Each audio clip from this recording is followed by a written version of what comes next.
But એક વિષય ઉપર હું સ્પેશિયલ સરના કોમેન્ટ ઈચ્છીશ, બિકોઝ કરંટ અફેર્સ હે ને આપને લાગે છે એક વિષય જેવો કે સર એક જ વિષય છે એના બી 5 ક્વેશ્ચન હોય છે, મતલબ ઓલ્ડ પેટર્નમાં આપ જોશો તો GS3માં કરંટ અફેર્સ મૂક્યું હતું અને 15 ક્વેશ્ચન હોય તો 5 ક્વેશ્ચન કરંટ અફેર્સના હોય, તો ઘણા બધા લોકોને એવું લાગે છે કે ભાઈ આ 50 માર્કનો જ શું છે સબ્જેક્ટ છે, પણ એકચ્યુઅલમાં એ સબ્જેક્ટનો કેટલો ઇમ્પોર્ટન્સ છે અને આપના સિલેક્શનમાં કરંટ અફેર્સ કેટલો મહત્વનો ભાગ ભજવી શકે છે અને એની તૈયારી કઈ રીતે કરવી જોઈએ એ સાહેબથી આપણે પૂછે. તો સર કરંટ અફેર્સ લોકો એને એક સબ્જેક્ટ તરીકે જ કન્સિડર કરે છે કે ભાઈ 50 માર્કનો જ, પણ એકચ્યુઅલમાં શું એનો વેટેજ 50 માર્ક છે કે રિયલિસ્ટિક અપ્રોચમાં આપ જાઓ તો એ વેટેજ વધી જાય છે અને આપના સિલેક્શનમાં કઈ રીતે કરંટ અફેર્સ એક મહત્વનો ભાગ ભજવી શકે છે સર? એટલે મારી વાત કરું તો હું કરંટ અફેર્સને એક અલગ સબ્જેક્ટ તરીકે ગણતો નથી. જે કરંટ અફેર્સમાં કોઈ પણ વસ્તુ આવે છે એ તમારા સબ્જેક્ટ સાથે લિંક છે. એટલે સૌથી પહેલાં જો તમારી નોટ મેકિંગ સ્ટ્રોંગ હશે, તમારા નોટ્સ, તમારા પોઈન્ટ્સ તમને ખબર છે કે કઈ જગ્યાએ સિલેબસના કઈ પોઈન્ટ્સ ને કઈ જગ્યાએ મારું બધું રેડી અવેલેબલ છે, એના પછી તમારું કરંટ અફેર્સની જર્ની ચાલુ થાય છે.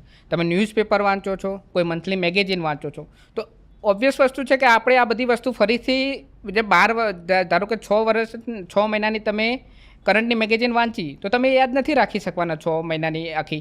તો એમાંથી જે જીસ્ટ છે, જે ટોપિકમાં આવેલું છે, તો એ બધી જગ્યાએ એ વસ્તુનો ક્રક્સ ત્યાં લખવો એ વધારે ઇમ્પોર્ટન્ટ છે. એટલે કરંટ અફેર્સમાં કેવું છે કે કરંટ અફેર્સ તમને એક એજ આપી શકે છે જો તમે એને પ્રોપર રીતે યુટિલાઇઝ કરો. તમારા GSમાં પણ આપણે જોઈશું કે GSના કોઈ પણ આન્સર, ઇકોનોમીનો આન્સર હોય તો તમે ઇકોનોમીના બેઝિકથી ના જ લખી શકો.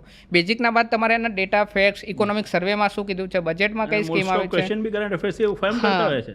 એટલે એ બધું તો આવવાનું છે. કરંટ અફેર્સનો 50 માર્ક્સનો ભાગ છે એ તો આખો અલગ જ છે, એના માટે તમારે કરવાનું જ છે. પણ એના સિવાયના દરેક સબ્જેક્ટમાં તમને ઘણા લાગે કે હિસ્ટ્રી કલ્ચર, તો હિસ્ટ્રી કલ્ચરમાં જો તમારું ઇન્ટ્રોડક્શન એવું હોય કે ભાઈ ગરબાને છે યુનેસ્કોની ઇન્ટેન્જિબલ હેરિટેજમાં સ્થાન આપ્યું છે, એ રીતે તમે કોઈ આર્ટનો ક્વેશ્ચન શરૂ કરો કે એને કન્ક્લુઝન કરો તો એ તમારામાં એક અલગ ઇમ્પેક્ટ આપે છે. એટલે કરંટ અફેર્સને હંમેશા એક સંલગ્ન વિષય તરીકે લઈને તમારા જે નોટ્સના ટોપિક છે એ જગ્યાએ એને મૂકતા રહો. અને એના સિવાય જે એકદમ ઇમ્પોર્ટન્ટ કરંટ અફેર્સની થીમ છે કે જે 3 મહિનામાં કોઈ મોટી સમિટ થઈ હોય કે G20ની સમિટ થઈ હોય કે એક્સપેક્ટેડ ક્વેશ્ચન છે કે એના ઉપરથી આવશે, તો એની પણ એક કરંટ અફેર્સનું એક નોટ્સનું સેગમેન્ટ અલગથી રેડી રાખો અને એના આધારે તૈયારી કરશો ને તો તમે એક્ઝામમાં જોઈશો કે ઘણા ક્વેશ્ચન જે તમે તૈયારી કરીને ગયા છો ને એ ત્યાં જ લખવા મળશે.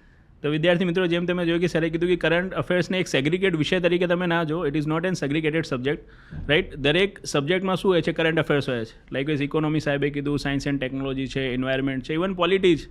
પોલિટીમાં બી જે લેટેસ્ટ બિલ પસાર થઈ રહ્યા હોય છે, જે ઇસ્યુઝ આવ્યા હોય છે એના ઉપરથી જ ક્વેશ્ચન થાય છે. જેમ કે વક સંપત્તિ ઉપર આટલું બધું હવે ચાલી રહ્યું છે, તો ક્વેશ્ચન એક્સપેક્ટેડ હોય ને, પછી તમને પૂછાઈ જાય પોલિટીમાં, પછી આપ એને કરંટ અફેર્સનો ક્વેશ્ચનની જગ્યાએ પોલિટીનો ક્વેશ્ચન કહો તો એ યોગ્ય નથી, રાઈટ. ક્યાંક ને ક્યાંક કરંટ અફેર્સ સ્ટ્રોંગ હશે તો જ આને પ્રોપર રીતે તમે જસ્ટિફાઈ કરી શકશો. ભલે એ ક્વેશ્ચન પોલિટીમાં પૂછેલો છે, તો આ પ્રોપરલી કરંટ અફેર્સ છે એને મિત્ર શું કરો, ફોલો કરો. દરેક સબ્જેક્ટના જે ઇમ્પોર્ટન્ટ ન્યૂઝ છે એને સબ્જેક્ટના સ્ટેટિક ટોપિકની સાથે લિંક કરીને તૈયારી કરો.